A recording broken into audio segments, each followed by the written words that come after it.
Hey guys, it's Nicole, and I wanted to do how I plan my meals video. People have asked me how I meal plan when I posted grocery hauls, and I just want to show you what I do. First of all, starting off here, we're in my kitchen, which is very messy right now because I am cleaning my fridge. That's the very first thing that I do before I even consider grocery shopping, meal planning lists. I totally clean out my fridge the day before I grocery shop. That way it allows me to see what I have and what I actually really need, and it also allows me to just get a clean fridge so that when I do go grocery shopping I have this space to accommodate the things that I actually need. It helps me save money to clean out my fridge before I actually go and grocery shop and meal plan, because I know what I have to work with and I know what I have to get, and that's really all that matters in the beginning, is what items do I have so that I can get a glimpse of what meals I can possibly make, and then I shop for the things that I don't have. So that's my first step, is I actually clean out my fridge before I even think about grocery shopping or meal. And I just want to show you exactly why you are supposed to actually clean out your fridge and look in your pantry and see what you have before you go grocery shopping. Look at this. This tray I keep in my refrigerator for our frequently used condiments. I don't like keeping too many items on the door because it kind of weighs it down, and I've already had one of the faces of the shelves and the door of my fridge got broken because of the weight of the amount of stuff that I had in there. So I got this cute little tray on clearance from Target. You can still kind of see where I ripped off the tag. I think it was like $3, and I keep it in my fridge to house our heavier or most utilized condiments so that they're not always getting pulled and put back on the door. So I mean, that's a tip if you want to have things that are easy to access and right in your face so you don't have to go searching. But at the end of the day, the reason why I clean out my fridge first is because look at this. I have 4 yellow mustards. 4 open yellow mustards, and this is because over the summer when you do a lot of hamburgers and hot dogs, and I had a birthday party for my son and I hosted other things where it was a barbecue style event, and I would just bring things and then like, oh, take your stuff home that you brought. Pretty much this is what happens when you impulse buy and you don't write out your list, is you think, oh, we probably need more mustard, oh, we probably need more mustard, oh, we probably need more mustard. And this is what happens with the probablys. You end up getting multiples and wasting money and taking up precious space in your fridge. So that's exactly why I clean out my fridge and I really look through my pantry before I go grocery shopping and making my list for shopping. Okay, so I also look through the pantry. I remove empty boxes. I refill canisters that are, going empty, that with things that I already have on hand, and that way I can see how much I really have and what I really need. So I'm able to see what jars are actually really empty after I've refilled them with the remains from the packages that I had left over from last shopping trip. And as you can see, I mean, we're in need of some things. For example, the snack bin is totally empty. The poor kids have been eating cereal, fruit. I've been making them fresh popcorn for snacks. So we hold out. We hold out until grocery day. I don't freak out when I see empty things in my house. I just get creative. Maybe it's time to bake. Maybe it's time to pop actual popcorn kernels and make fresh popcorn. Maybe it's time to make a trail mix with whatever we have. I get creative. I don't spaz out. I make granola bars. I find ways to do things so emptiness doesn't bother me. For example, there's no white flour. I'm not freaking out. I know we're going to go shopping tomorrow or in a couple of days, or whenever it runs out, it's out, and I just go and get it. I think a lot of times the reason why a lot of people spend a lot of money grocery shopping is because they go all the time. As soon as one thing is out, you make a grocery trip and then you end up spending more money than you need to, because you don't just go in and get what you need, you end up grabbing a few other things as well. So we just hold out. We stick true to our bi-weekly planning. We go shopping every other week, and that's just how we do it. So go through your pantry after you go through your fridge, see what you really need, and write that down as well. Okay, so the fridge is cleaned out. As you can see, there's barely anything in there. We are going grocery shopping first thing in the morning. Right now I'm preparing dinner. I'm watching my absolute favorite YouTuber in the world, At Home with Nikki. Okay, I want to be like her when I grow up. She's awesome. I love her. But anyway, so I got it all cleaned out, and now I'm getting ready to write my grocery list. I'm going to write it down in my planner. If you follow me long enough, you know I have an Erin Condren life planner. I cannot live without it. And so what I have, because I have scheduled on Friday that it's grocery day, as you can see right there, grocery day on Friday. So what I'm going to do is I'm just going to flip to the back of my book where they have the blank pages. Ugh, stuff is sticking. And I have some coupons in here that I'll possibly use.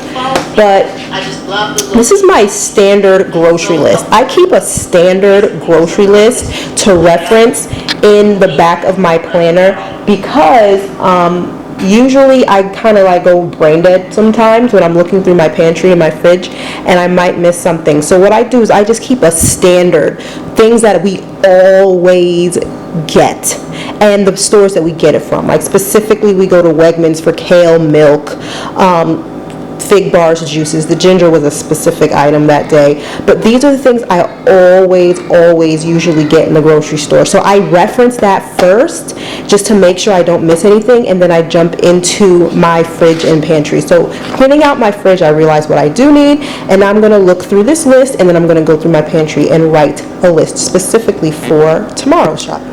Okay, so I have this, I call it my errand book. I guess you can say that. It's pretty much like a long, narrow notebook that fits really well in my purse, and I got it from the Dollar Tree a while back. I like that it's long and narrow because it's great for lists, long lists. So as you can see, I did my grocery list. The first thing I did was just write out the meals that I want. For me, it's easy because I can always reference my planner and just keep flipping back to meals that we've had that I might have forgotten about, that I write our meals at the bottom, and then I can just reference those and say, oh, okay, mac and cheese, we haven't had that in a while, or chicken parmesan with pasta, okay. So that's what I'll do. I'll just go back and I'll reference in my planner down here where I do meal plans. Also, another way you can do it is you can go on Pinterest. I know a lot of people follow recipe boards on Pinterest, and if you have a Pinterest board and you've been pinning things, pick a few of those recipes and write down the ingredients that you would need for a couple of those. So I have 14 meals for 14 days because we go shopping every other week. So I have 14. I probably won't need to do all 14 meals because most times we have leftovers, but I like the idea of having variety. And what I do is I don't get everything for the meals, but what I do is I repeat a lot of things. For instance, when we have breakfast for dinner, we always get eggs and pancake mix and stuff like that because we use it for breakfast. So to have breakfast for dinner is not a big deal. It's not like I have to write or get extra food for breakfast for dinner because I already get it for regular breakfast. Squash soup with lentil loaf. I'll have to pick up a squash. We already have lentils on hand, so that's why I did it. After surveying my pantry, I'm writing a lot of these meals down based on what I know we already have and a couple of things that we might have to get. Burgers, I wrote burgers, and well, they're vegetarian burgers in buns I put on the list. Pasta night, I put tomato sauce on the list. We have tons of pasta already in the pantry. Barbecue chicken and mac and cheese. I don't use actual chicken. It's like a vegetarian tofu-based chicken that I already have a lot of. And then mac and cheese. I just need to get more cheese because I have a lot of macaroni already in the pantry. Chipotle night. That means I'm going to make like rice bowls or wraps. So I know that I need to get wraps. I put wraps on the list, grated cheese on the list, lettuce, tomato, things like that.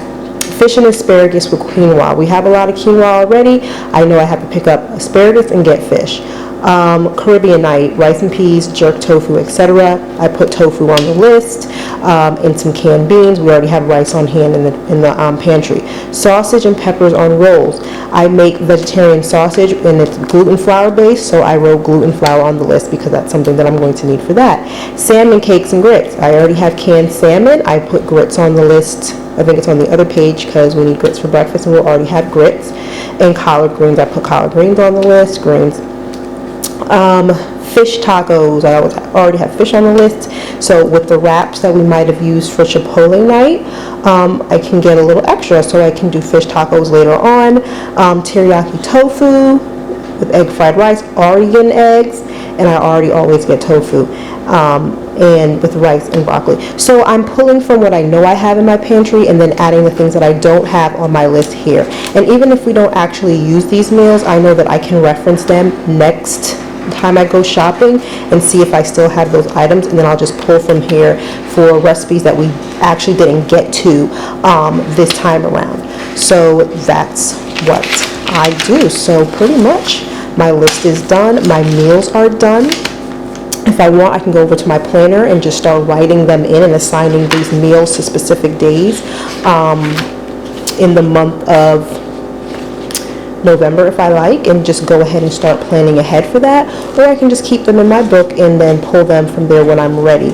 But that's pretty much how I do it. So I guess I'll be showing you exactly what I buy tomorrow, and just how I lay it out so it'll be ready to be used for when we are making dinner. So here's the food. So I meal planned, I cleaned out my pantry, I cleaned out my fridge, I wrote down my list, and here is the food. And I went shopping, 2 different stores, Aldi and Wegman, and this is what I got, $240 worth of food. I'm not going to go through these things in detail because I'm actually going to have a separate grocery haul video for this, but I just wanted to show you pretty much from beginning to end the process of what I do and how I go about shopping and meal planning. So I hope you guys found this video helpful. If you have any questions about how to meal plan simply and easily, then drop a comment in the description box.